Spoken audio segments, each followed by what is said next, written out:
Friends, plant में यदि आप चाहते हैं कि पूरी सर्दियों अच्छी फ्लोरिंग हो और प्लांट की ग्रोथ भी बनी रहे, सर्दियों में प्लांट ख़राब ना हो, किसी तरह की मिट्टी में इंसेक्ट अटैक ना हो या चींटियाँ ना हो, तो आज मैं आपको एक ऐसा फर्टिलाइज़र बताऊंगी जो बिल्कुल ऑर्गेनिक फर्टिलाइज़र है। इसका प्लांट पर किसी तरह का साइड इफ़ेक्ट नहीं होगा और प्लांट के लिए ज़रूरी पोषक तत्व nitrogen, phosphorus, potassium, magnesium, calcium, iron और भी कई माइक्रो न्यूट्रिएंट्स उपलब्ध कराएगा। इसके उपयोग से सॉइल प्लांट की बहुत उपजाऊ बनेगी और प्लांट की जड़ें अच्छी तरह से विकसित होंगी। जो भी फर्टिलाइज़र हम प्लांट को देंगे वो जड़ों द्वारा बहुत तेज़ी से अवशोषित हो सकेगा और प्लांट में सर्दियों में भी अच्छी ग्रोथ बनी रहेगी।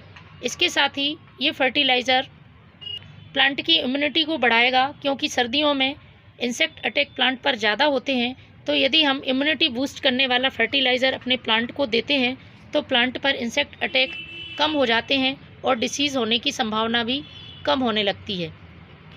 नाइट्रोजन इस फर्टिलाइज़र में होने के कारण प्लांट को नई ग्रोथ भी मिलेगी, प्लांट में नई नई ब्रांचेज निकलेंगी और जब ब्रांचेज नई निकलेंगी तो फूल भी अच्छी मात्रा में आएंगे।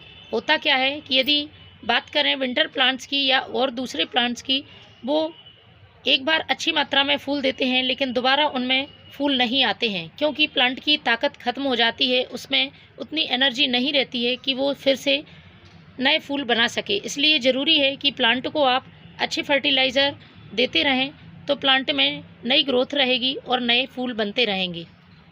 सभी प्लांट पर आप इसका यूज़ कर सकते हैं। इसके एक बार के यूज़ से ही आप देखेंगे बहुत नई नई बड्स निकल रही हैं और बहुत अच्छी आकार के इसमें फूल आ रहे हैं। आप इसे अपने सभी प्लांट्स पर यूज़ कर सकते हैं और बहुत आसानी से ये फर्टिलाइज़र तैयार हो जाता है।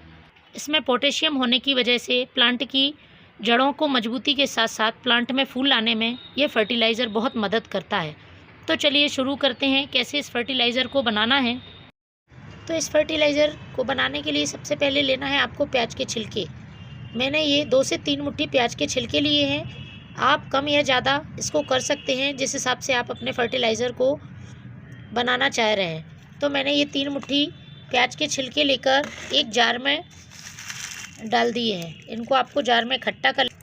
प्याज के छिलके में बहुत अच्छी मात्रा में पोटेशियम होता है। इसके साथ साथ मैग्नीशियम, कैल्शियम, आयरन, कई माइक्रो न्यूट्रिएंट्स और प्लांट की ग्रोथ के लिए ज़रूरी पोषक तत्व इन प्याज के छिलकों में मिल जाते हैं। प्लांट में बहुत अच्छे फूल लाने के लिए और जड़ों की मजबूती के लिए प्याज के छिलके का फर्टिलाइज़र बहुत ही यूज़फुल है। इसके साथ में इसमें जो दूसरी चीज़ मिलाऊंगी वो है ये यूज्ड की हुई चाय पत्ती। चाय बनाने के बाद जो चाय पत्ती बच जाती है उसको आप अच्छी तरह से धो लें और फिर सुखा लें। उसके बाद फर्टिलाइज़र के लिए यूज़ करें। ये चाय पत्ती प्लांट की सॉइल को एसिडिक करने का काम करती है, सॉइल का पीएच बैलेंस रहता है और प्लांट में बहुत अच्छी मात्रा में फूल आते हैं। इसके साथ ही चाय पत्ती में नाइट्रोजन होता है जो कि प्लांट की ग्रोथ के लिए ज़रूरी है। ये दोनों चीज़ें एक जार में लेकर आपको पानी से भिगा देनी है। तीसरी चीज़ मैं फर्टिलाइज़र बनने के बाद डालूँगी। इसको आपको 2 से 3 दिन के लिए रख देना है। 2 से 3 दिन बाद आपको इसको यूज़ करना है। तो मैंने जो 3 दिन पहले फर्टिलाइज़र बनाया था वो ये है। कुछ इस तरह से आपको फर्टिलाइज़र तैयार मिलेगा। अच्छी तरह से ये फर्टिलाइज़र बन चुका है। अब जो तीसरी चीज़ है वो इसमें मिलाऊंगी। उसके पहले मैं इसको छान लेती हूँ। छानने के बाद इसे हमें डाइल्यूट करना है। तो जितना भाग फर्टिलाइज़र का उससे 2 भाग आपको सादा पानी मिलाना है। इसके बाद इसमें जो तीसरी चीज़ डालनी है वो प्लांट को इंसेक्ट से बचाएगी, मिट्टी में किसी तरह का फंगस नहीं लगने देगी। वो है ये हल्दी पाउडर।